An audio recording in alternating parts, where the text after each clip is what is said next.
And we're back with House Democratic Leader Nancy Pelosi. Welcome, Leader Pelosi. Good morning. What's it going to be like with Donald Trump as president? How are the Democrats going to react? Well, when we first of all respect the office that he holds and the people who elected him to the office, we will engage where we can and we will oppose where we cannot. A good example is how we worked with President George W. Bush when he was president. We opposed him on privatizing Social Security, the war in Iraq, but we worked with him on many, many other issues, including one of the biggest energy bills in history, issues that related to tax breaks for low-income people. The list goes on and on. What are some areas where you think you might be able to work with him? Well, hopefully we can work with him on infrastructure, building the infrastructure of America in a way that increases the paychecks of American workers. It won't be a cooperation if, in fact, it's just a tax break for the wealthy, disguised as an infrastructure bill. But let's hope for the best. Everything he has said, I think, is promising about how we can go forward. We can work with him on issues that relate to child care, early childhood education, and the rest. He has said that that would be important, and we've had a conversation about that. I want to ask you about early childhood. There was a report in the paper that when you talked to him about this, he handed the phone to his daughter. Yes, he did, because it's a very high priority for her. I did not take that as something saying, that's not anything I'm talking about. I took it as it's a priority for Ivanka, therefore it's a priority for me. What do you think of the fact that his kids are kind of in and out of the administration and the business? Well, I'm not going to go to that place. Where I would like to go is to say where we won't work with him, and that is on privatization of Medicare and privatization of the VA. I think it's really important for the American people to know that part of central to the Ryan budget, Speaker Ryan budget, is the voucherizing of Medicare. This would be a tremendous loss, taking away the guarantee of Medicare. In addition, over 10 years in that budget, it takes $1 trillion out of Medicaid, 2/3 of which go for long-term health care for seniors. So seniors have a lot to lose in what the Republicans are proposing. It's interesting to see if President Trump will go along with that. What about Obamacare? He wants to take that on right away. Why wouldn't that be an initial big fight, Democrats? Well, it will be a big fight, and seniors should know how it affects them, because we extended the solvency of Medicare in that. We gave free checkups, all of that.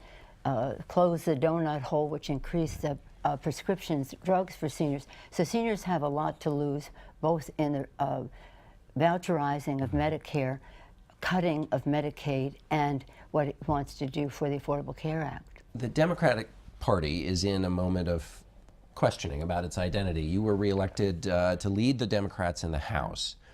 What do you tell Democrats who want a new direction and then go to you? What are you going to do differently? Well, I don't think that people want a new direction. Our values unify us, and our values are about supporting America's working families. That is one that everyone is in agreement on. What we want is a better connection of our message to working families in our country, and that clearly in the election showed that that message wasn't coming through. But we are united in terms of the security of our country, which is our first responsibility, to be smart and strong and not reckless in how we protect the American people, strong in how we protect our economy. Here's my question, though. Democrats, since 2008, the numbers are ghastly for Democrats. In Senate, Democrats are down 10%. In the House, down 19.3%. And in governors, 35%. The Democrats are getting clobbered at every level over multiple elections.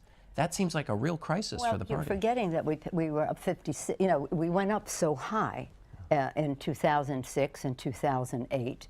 And let me just put that in perspective. When President Clinton was elected, the Republicans came in big in the next election. When President Bush was president, we came in big in the subsequent election.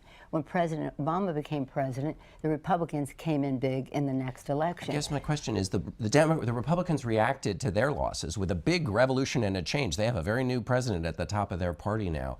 You have somebody like Agricultural Secretary Tom Vilsack saying that the Democratic Party is like a tree that, quote, looks healthy on the outside, but is in the throes of a slow and long-term demise. Well, I have enormous respect for the Secretary, but I'm more optimistic about the strength of the Democratic Party. And what I would say, because you talked about these numbers, some reasons to be hopeful, because it's necessary, because this is about policy. It's not about politics. It's about politics for some, but for us it's about protecting Medicare, Social Security, good paying jobs for America's workers, protecting a woman's right to choose, issues that unify us. But let me just say this. Any time that a presidential, the change in president from one party to the next, the states receive an infusion of talent. President Obama going out of office, sadly not having President Clinton come in, but those Democrats will go back, run for governor, run for Congress, state legislatures, and the rest, and we will build up the numbers that you're talking about there. All right, we're going to have to leave it there, Leader Pelosi. Okay. Thank you. Well, We'll anyway, look forward to having you back. upward and onward. Thank you.